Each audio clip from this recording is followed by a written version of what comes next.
myth about the restaurant industry in Dubai. Only Arabic food? This is the place to come on a Monday, a Tuesday, every day of the week. This is the place to come in Dubai. What tips and tricks would you give these young aspiring chefs to help them succeed? Cook food that you love to eat. Jamaican food is bold flavors, bold colors, bold spices.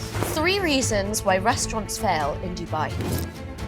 Hey! Welcome to Chill Chats with HK, where we celebrate great produce, great food, and the people that make it happen.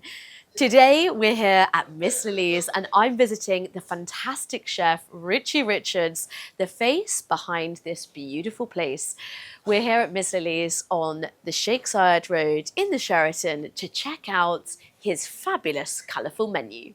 Hey Richie, thanks. Hi, thanks for having me.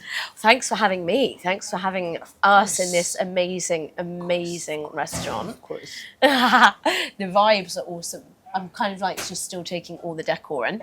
Should come for the party vibes. The party vibe is even way more insane.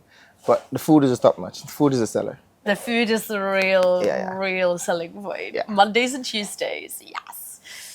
So Richie, other than you having a very cool name and sounding like Richie Rich, could have gone in any direction in your life. Could have been an actor, could have been an inventor. What got you interested in food? Tell us about your journey into cooking. Okay, so for me, it all began at a tender age, on the weekends when all my friends will be watching cartoons or playing games. I had to go to the farm with my father because he had a farm. He's a mechanical engineer by profession, but he had a farm as well. So on the weekend when we go to the farm, at first I thought it was punishment because I'm like, oh, my friends are playing I want to be out. game. I want to be there playing game with them, watching cartoons and everything, but I'm here. But after continuously going there with my dad and planting the crops and reaping the crops and then preparing my mom, I found that passion for food through that. And like produce as well, if you were seeing it literally from seed to plate. It's like a food circle moment for me because then you plant all of these seeds, you tend to them, and then you reap the crops and you prepare them. It's the best thing ever. I actually wanted to be a farmer, not a chef. But then the chef thing just came spiraled to me. from it. Yeah, it both goes hand in hand, right? Both are dealing with food. 100%. Yeah. I was not expecting that. Sorry, that's really wholesome. Really? Yeah, literally like from seed all the way to the plate. Exactly. So cool. Exactly. And where did you find your love for this particular style of food? Obviously, you guys have won Time Out's Best North American Jamaican Restaurant, which is a massive accolade. What would you put that down to on your special menu? Just the love for food and consistency and the passion. Yeah, because there's a lot of competition. This place now is a hub for foodies, I think, in Dubai. Like there's so many options. There are so many great places popping up. So to win an award like that, you guys have to be at the top of your game. Keeping it consistent. And shout out to my team. They're a bunch of amazing chefs. And just like Dubai is a melting pot of culture, my team is just the same. We have guys from Jamaica, guys from Philippines, guys from India there, and they all come together just to create this harmonious food that you guys are eating. And of course, you have me at I am, training them good. Yes. But I think one of the major things that keeps us relevant is the consistency and the authenticity of the food that we prepare. I prepare food that I grew up eating and I love eating. So I prepare food for me and then that translates to other people as well. So I'm pretty much sharing my culture with you through food. Yeah. And was that specifically from your father? Both or was that other people in your family as well? From my father and mom. So my mom is the one that got me into cooking. My dad is the one that got me into farming. So reaping those crops for my dad and then preparing my mom is the best thing ever. And one of my fondest moments is on Christmas, my mom would always bake Christmas treats for the community. Oh. And I would stay up with her until like 2, 3 a.m. in the morning. And the best part of it for me was wiping the butter from the bowl and eating it. Oh my gosh, absolutely. It's almost better than the end part, right? It is. Licking the bowl. It is. Everyone knows that. It is. And I would stay up with her and she was like, why are you not with him? I'm like, no, I'm staying with him, Mom. I want to see what you're doing. And then the aromas and everything, it was just taking me back right now. So nostalgic. Yeah. You're taking me there too. Everyone knows that amazing feeling where you're like, I'll be the one to wash up. I don't mind at all because you get to lick the spoon Exactly. and lick the bowl. Lick the bowl. And that's the best part. 100%. What's your favourite dish of hers? There's a dessert that she normally makes that is called toto. It's made from coconut. So it's grated coconut, but then she juices the coconut. She uses the dried coconut, grated, juiced it, so we get the coconut milk, and then the pulp, she uses it to mix it. Then you have cinnamon, and you have nutmeg, you have vanilla to it, a little bit of sugar to it, and some flour, and make it into a cake, so it's nice and squishy. Even now I do it for myself. It's not the same as hers, but I try to replicate hers as best as possible. And it's very good with coffee. That's so good. It sounds like you're literally using the whole coconut You as well. are. Like there's You no are. wastage. No wastage. Yeah. No wastage. I love coconuts. Really? I saw a twinkle in your eye. Is there something coconutty on the menu? Everything has a little bit of coconut in there. Hey. The curry prawns has coconut in there. The rice and peas is coconut in there. We have coconut rice on the menu as well. Yeah, the coconut rice is like one of my favourite things to eat, like across all cuisines. Really? Okay. I'm going to be trying that later. Wait until you try the rice and peas with the coconut milk. So it's red kidney bean with rice cooked down in coconut milk. It's really good. It's like an extravaganza. It I'm is. so ready. It is, I'm it so is, it is. ready. I'm always ready for the food. 3 myths and misconceptions about the industry, the restaurant industry here in Dubai. One that I normally hear is every restaurant in Dubai is expensive. That's a lie. Yes. It's definitely not. Yes. Another one, only Arabic food is available here. No. Dubai is a melting pot of cultures, and all of these cultures are here with their own food. So you can meet persons from all walks of life here, and you can try the cuisine as well, which is one of the reasons why I love Dubai. It's like a food hub. It is growing to becoming the new food hub. Totally. I absolutely agree with that. Yeah. And that's shown in your restaurant. Like you said, you have people in your team from everywhere. Yes. The Philippines, Africa, locals, like Arabs from here. Exactly. It's so cool. 3 reasons why restaurants fail in Dubai. 1, location. Your location have a lot to do with your success of your restaurant. 2 would be the startup costs, from the cost for trade license, rent, staff costs, all labor costs, all of this. And number 3 would be, I think, mixed management. And how have you managed to combat that yourself? How did you ensure that you guys survived and went straight to the top? Weekly training. So we're constantly training our staff on service, on the food, on how to upsell things, everything. So we do weekly training with all our guys, and I think that's the key for consistency. For consistency. Yeah. Consistency, authenticity. And also, do you mix up your menu often? Yeah, we do. So we normally have competition in the kitchen with the guys, and the best dish we would use it for chef specials. And then we run that special for like a week or 2, and if that dish is a hit, then we add it to the menu as well. Oh, that's cool. It's a collaborative kitchen here. It is. Hang on, who's the decider? Who is the one that decides which are the hitting dishes? Is it you? Okay, so I had the final say, but also my sous chef and the managerial team as well. Cool. So I let everyone taste it and then give their opinion, but the final say comes from me. It's so collaborative here. You guys are like such a team. We work as a family, work as a unit. That's why we're so successful. And earlier, I actually just want to know this out of my personal interest. You serve alcohol here. We do.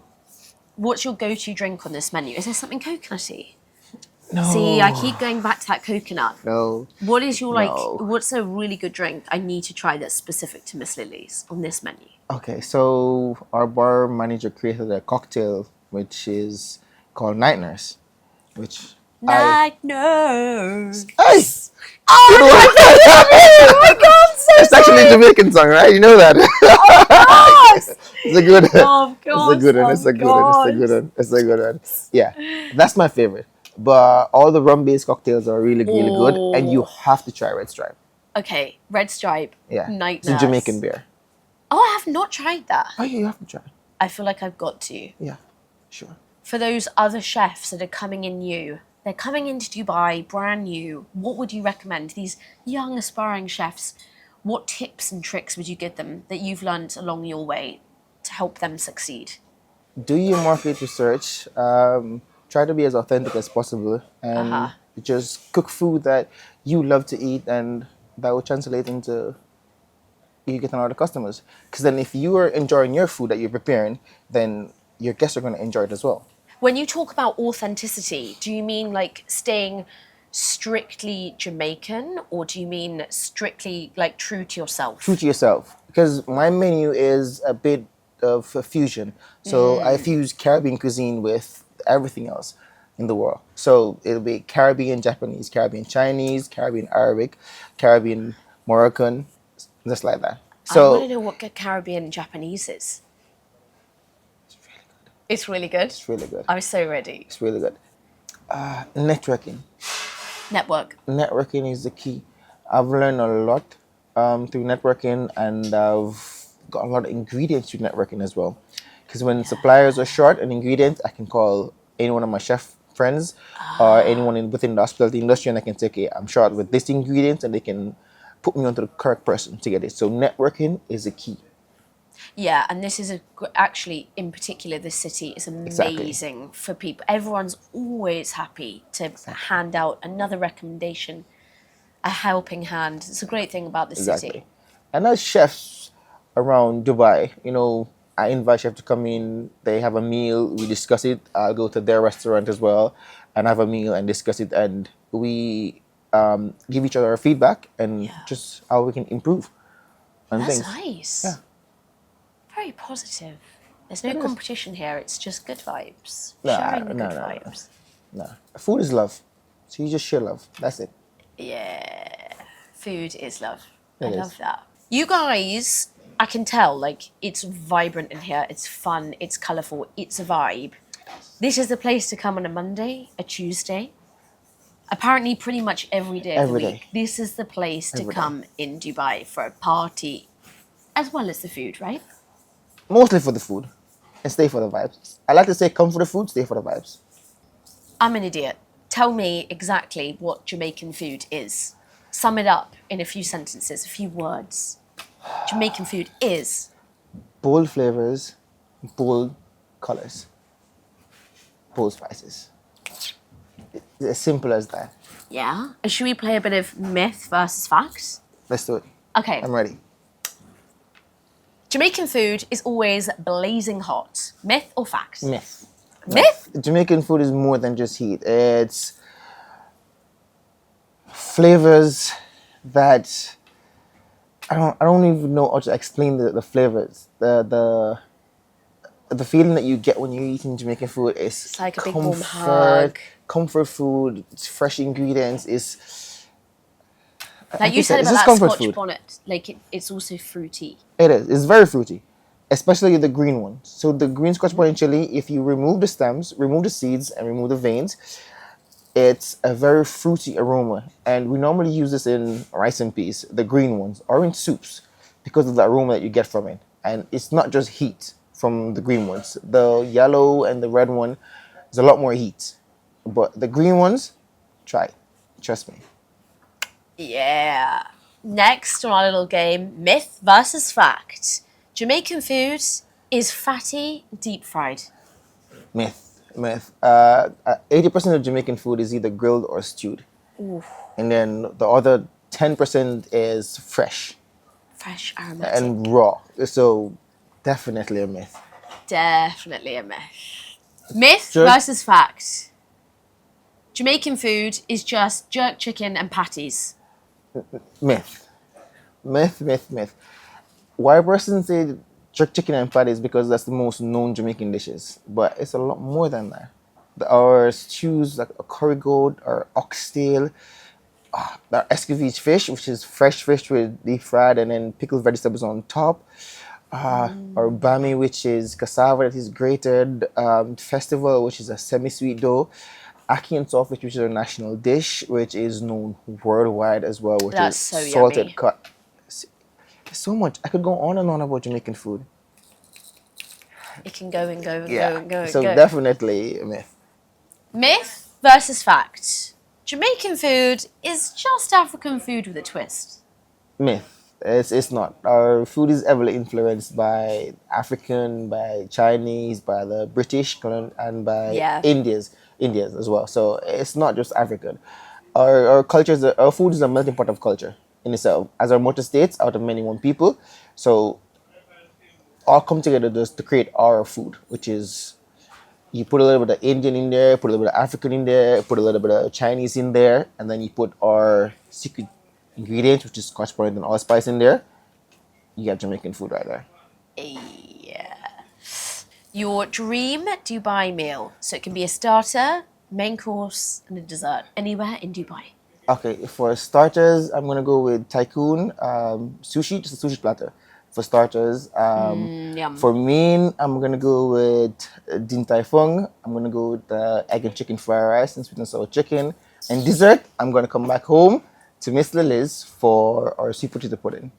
For sure. I've got to try that. Sweet potato pudding. That is a feast. Yeah. So, Richie, I love burgers. That's like one of my guilty pleasures. I love a good burger. I may have been scrolling through your burgers here. What is your twist on a burger that makes it a Miss Lily's burger? Okay, first, again, fresh ingredients, and everything is made in-house. So we make our burger sauce from scratch, we make our buns from scratch, we do our own patties, Ooh. we even pickle our own cucumber here. Do you? On So, site? Everything is made here, on site. So that's the difference between our burger and everyone else. Plus the sauce has a little Jamaican twist to it as well, Ooh, the burger sauce. with the burger sauce. I'm going to be, let me guess, Scotch bonnet. And something else. So you can't And tell something me. else. That's super But I can't tell secret. you all the ingredients in there. It's a secret. It's a hush hush. Yeah, if I tell you, you can't leave the restaurant. I'm sorry. Oh gosh, okay. I'm stuck here forever. That's not necessarily a bad That's not a bad thing. It's a not bad thing. Yeah. And that sweet potato pudding, is this like a traditional dish that exists anyway, or is this something that you came up with? No, it's a traditional dish. That's actually my grandma's recipe that we use here as well, and just tweak it a little bit. So in Jamaica, we have something called hella top, hella bottom, hallelujah in the middle, which means translate to fire at the top, fire at the base, and then the sweet potato pudding is baked in the middle. Oh. So it's nice and crusty on the top, crusty on the and then it's nice and soft on the in the middle. And then we also serve that here with like coconut crumble and vanilla ice cream. Oh, you had me at coconut. I knew it. You knew I it. knew it. You I knew knew it. where I was going with I that. said that on purpose. You know my guilty vices I do. now. I do. I love coconut. If you had to create something on the menu now, okay, something you've never done before, something fusion, like you could fuse with anything, because you just said to me that you guys have done fusion with like Moroccan, Japanese, a bit of everything, North American as well, of course. What would you do that you haven't done yet? Like if you could fuse Jamaican with a different cuisine, like something really out there. Wow. Because I heard a really cool chef recently saying that they nail Indian and they have done like an Italian Indian dish, which blew my mind. What would you do? I mean, I've done You've already done Caribbean it all. French, Caribbean Italian, Caribbean Japanese. I don't think I've done we have done Caribbean Indian because we've done a Jamaican biryani, which was really, really good as well. I can't think of anything that is out there that I've not already tried. Not necessarily here at a restaurant, but I've tried. You've I like to done it explore. all. I love to explore. Like I literally love food. So I'm always trying to create new stuff. Why did you decide to come to Dubai? What was the journey from Jamaica to Dubai? Okay. First, I've always wanted to come to Dubai. Dubai was always one of my dream destinations. Really? Not to work, but to vacation here. Yeah. So when I got the opportunity to come here, I immediately jumped at it. And I wanted to be an ambassador to my country as well. I love sharing my culture through food. And when I got the opportunity to come in 2016, it was for the first Jamaican restaurant to open in Dubai. So that was it. Hang And on, it's a funny 16? from 2016, yeah. 2016, sorry, I misunderstood that for a second. Oh, I was sorry, like, 2016. whoa. Sorry, I speak a little bit fast 2016. sometimes. No, that's good, it's good. Yeah. But the funny story is how I got here. So I was working at a restaurant in Jamaica. It's called Spanish Cook Hotel. So I was a chef there before, and the recruiting agent I was recruiting for here, she had came there before and had food there, and we spoke briefly. She loved the food and everything. This was like 2 years before. Yeah. Fast forward, I was at Trident in Portland, which is a different restaurant. So the owners for the restaurant, they came there and they were staying there. The recruiter was looking for me. She went back to the Spanish Girl Hotel. I was no longer there, but she asked someone for my number. They gave it to her. We spoke, and about a month after we spoke, I met the owners, and they were like, "We were staying at Trident." I'm like, "You were at Trident?" They're like, "Yes." I'm like, "I'm the chef at Trident currently." They're like, "Really?" They're like, "You were just at Trident 3 weeks ago." I'm like, "I cooked for you 3 weeks ago." So it's a funny story. They were looking for me, and they were right where I was, and That's we didn't know it. serendipity. Exactly. It's weird how the universe works. It is. It's very, very. So But you've had a lengthy journey. What a way to finish. Thank you so much, Richie Rich. my pleasure. Thank you Richie for having me. Rich. No, thank you for having me. Always. And as a thank you from us, Richie Rich, we would like to give you our official mascot, a lovely chicken. Do you want to give him a name? Sure. I think we're gonna call him Hamid.